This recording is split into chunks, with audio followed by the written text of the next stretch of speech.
नमस्कार। हम हिंदी साहित्य के इतिहास पर बात कर रहे हैं और हिंदी साहित्य के इतिहास पर बात करते हुए हमने आदिकाल की बात की और आदिकाल पर बात करते हुए हमने विभिन्न जो उसकी साहित्यिक सरणियाँ हैं, चाहे वो धार्मिक साहित्य हो या राज्याश्रय या लौकिक साहित्य, हमने उस पर बात की। हम इस काल की राजनीतिक पृष्ठभूमि पर बात कर चुके हैं, साहित्यिक पृष्ठभूमि पर बात कर चुके हैं, हम धार्मिक और सामाजिक परिस्थिति और पृष्ठभूमि पर भी बात कर चुके हैं। कल हमने लौकिक साहित्य की बात की और जब हमने लौकिक साहित्य को देखा तो हमने ये पाया कि उसमें जिन कृतियों का वर्णन वहाँ किया जाता है वो बहुत ही सरस थी, जनमानस के अनुकूल थी। यदि उन्हें हम देखें, चाहे वो अमीर खुसरो की रचनाएं हो या फिर विद्यापति की पदावली हो या मुकरियाँ हो, तो उसमें सभी में जो स्वांतः सुखाय सृजन वहाँ नज़र आता है। किसी प्रकार की आश्रयदाताओं की प्रशंसा वाली बात वहाँ पर नहीं नज़र आती या कोई उद्देश्य परक नहीं नज़र आता, ख्याति की चाहना भी वहाँ नहीं नज़र आती। तो इस प्रकार ये लोक मानस से जो आप्लावित जो साहित्य है वो स्वांतः सुखाय के रूप में वहाँ हमें नज़र आता है। यहाँ पर संयोग और वियोग के सरस चित्रण थे, चाहे हम ढोला मारूरा दुहा की बात कर लें या अन्य जो भी ग्रंथ है उन जिनकी हमने बात की, वसंत विलास की बात कर लें। हम नक्षिक वर्णन जो परंपरा है उसका प्रारंभ भी हम इन्हीं ग्रंथों से देखते हैं, जो बाद में रीतिकाल में पल्लवित होती हुई सी नज़र आती है। तो इसलिए भी जो आदिकाल का जो लौकिक साहित्य है वो महत्वपूर्ण बन जाता है। इन सभी बातों के चलते ही आदिकाल की इन बीज प्रवृत्तियों को मुख्य रूप से देखना चाहिए। प्रकृति चित्रण जो हम सेनापति में रीतिकाल में देखते हैं वो यहाँ से ही प्रारंभ हो जाता है। चाहे हम बिसलदेव रासों की बात कर लें, उसमें प्रकृति के जो 12 मास हैं और ऋतुओं का जो चक्रीय वर्णन है वो बहुत ही सुंदर वहाँ वर्णन किया गया है।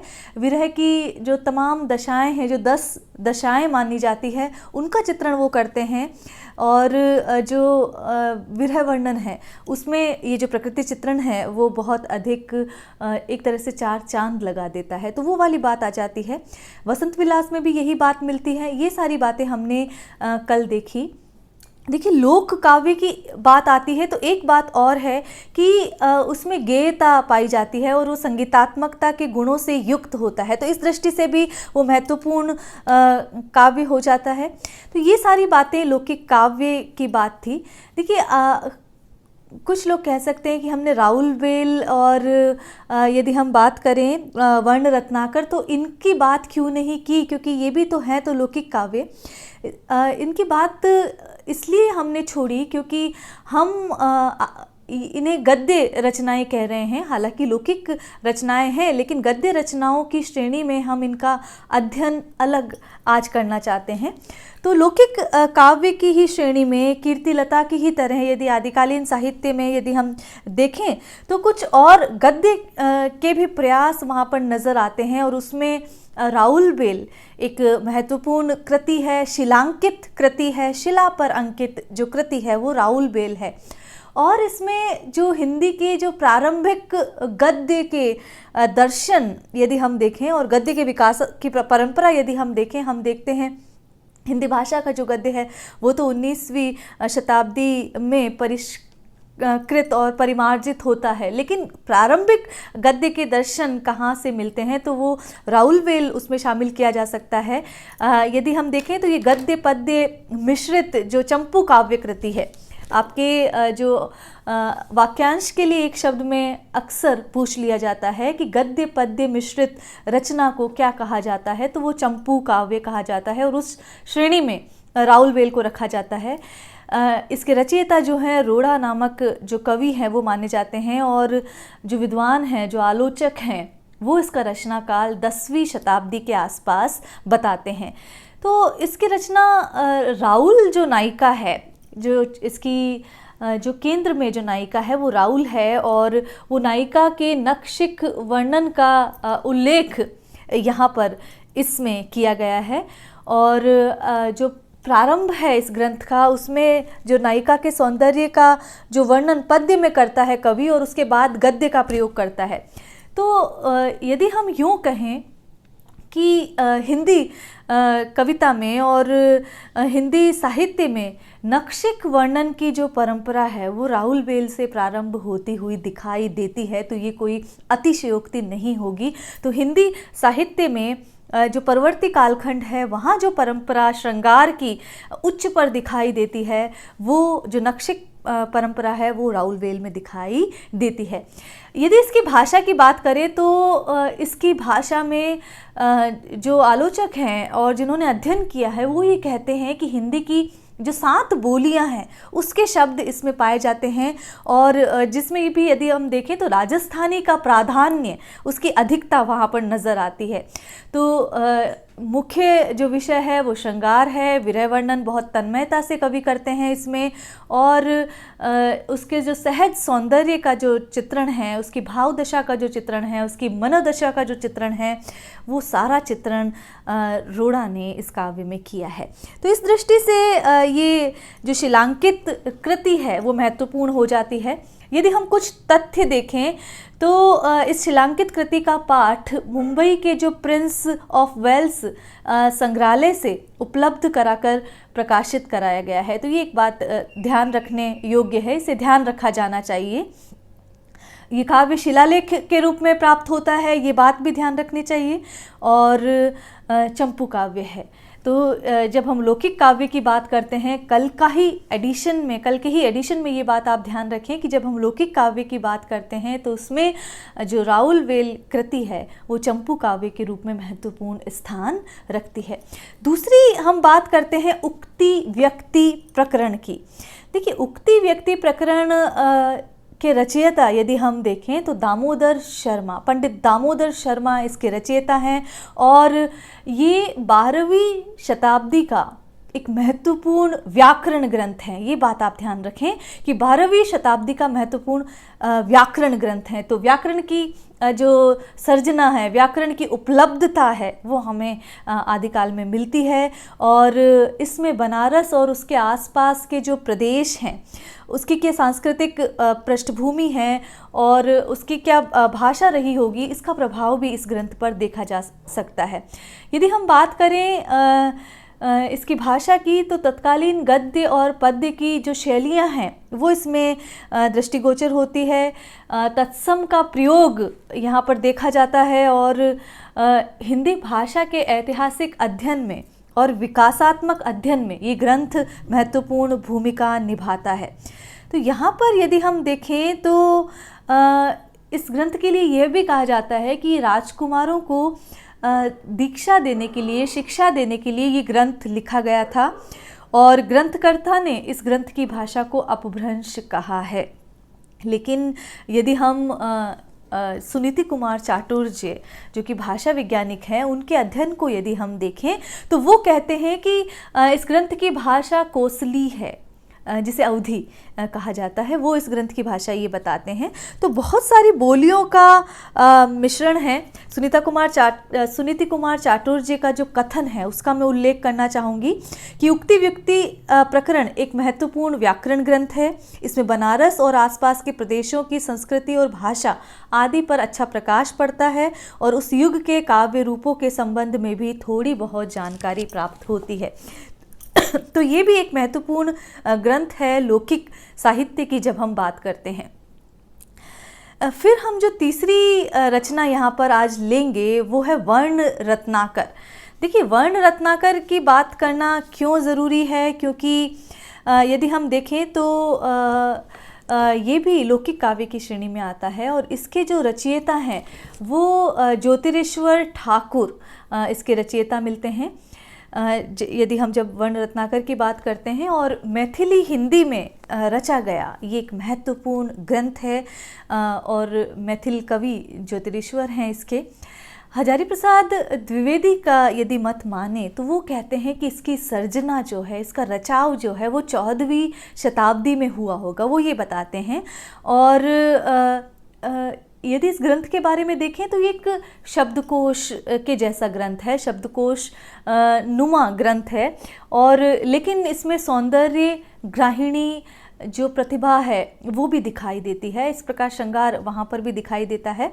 और यदि इसकी भाषा की बात करें तो वहाँ कवित्व है, वहाँ सहजता है, वहाँ अलंकारिकता है और शब्दों की जो तत्समता की जो प्रवृत्तियाँ हैं वो भी दिखाई देती है।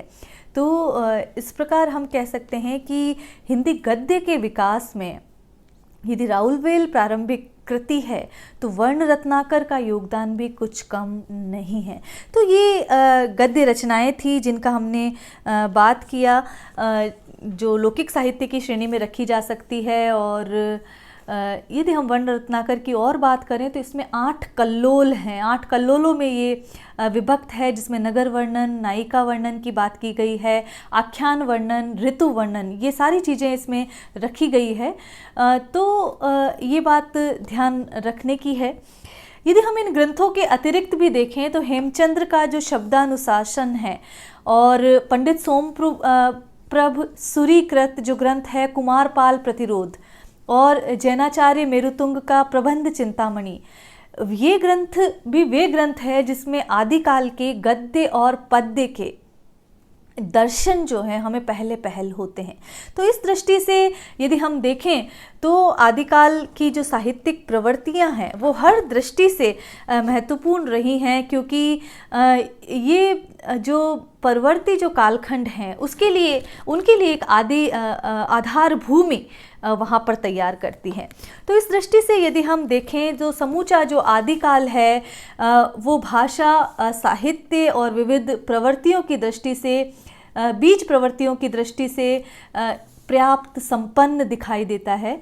यदि हम देखें तो एक तरफ तो इस समय अपभ्रंश जो भाषा है वो जनभाषा का आधार ग्रहण कर रही थी। और इस प्रकार यदि हम देखें तो विद्यापति के जो साहित्य के केंद्र में वो भाषा स्थान पाती है।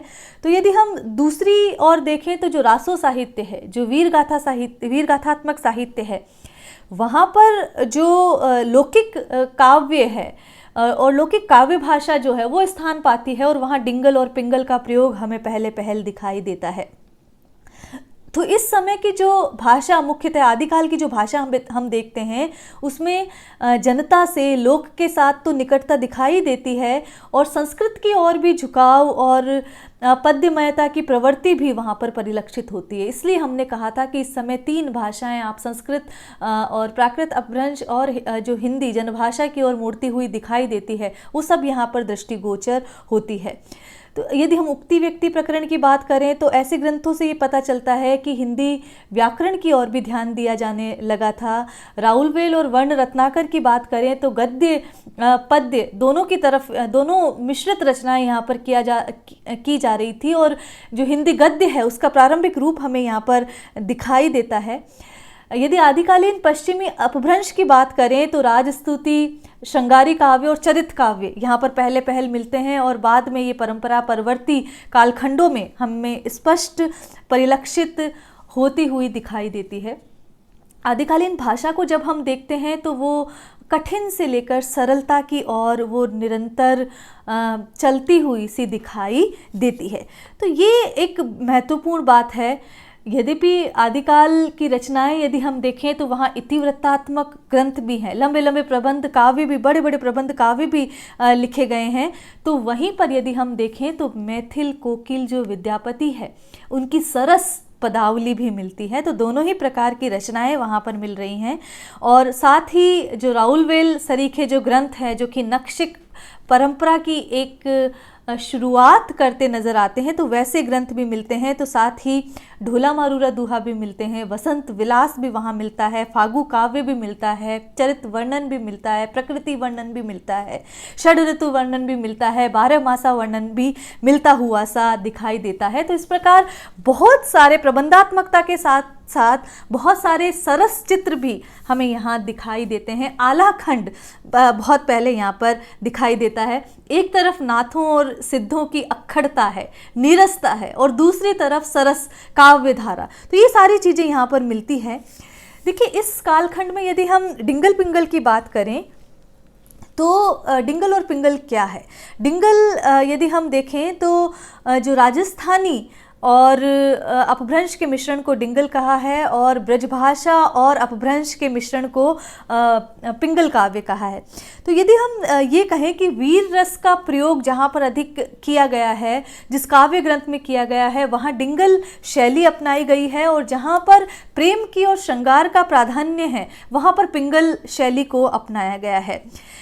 इसी तरह छंद वैविध्य भी आदिकाल के काव्यों में देखने को मिलता है। वहाँ पर यदि हम दोहा जैसे छंद की बात करें तो अनेक पदों की भी सर्जना हुई है। आला छंद वहाँ पर देखने को मिलता है, छप्पय छंद वहाँ पर देखने को मिलता है। यदि हम देखें तो विद्यापति का जो भृंग भृंगी संवाद है, और पृथ्वीराज रासों में जो शुक शुकी संवाद है वो भी यहाँ पर देखने को मिलता है। तो अपभ्रंश के समानांतर जो वीर गाथात्मक साहित्य है या जो लौकिक साहित्य वहाँ पर पल्लवित हुआ, उसमें साहित्य की बहुत सारी प्रवृत्तियाँ वहाँ पर दिखाई देती हैं, और अपने समृद्ध काव्य रूपों, विविध भाषिक प्रयोगों, विविध शैलियों, विविध कथ्यों की दृष्टि से आदिकाल हिंदी साहित्य का एक महत्वपूर्ण कालखंड ठहरता है, जो कि बाद में आने वाले कालखंडों के लिए बहुत सारी राहें खोलता है। तो इस प्रकार से हिंदी साहित्य का आदिकाल महत्वपूर्ण है। आदिकाल पर बात यहाँ समाप्त होती है। आदिकाल से संबंधित आपके जो भी प्रश्न हैं वो यहाँ पर ज़रूर लिखें।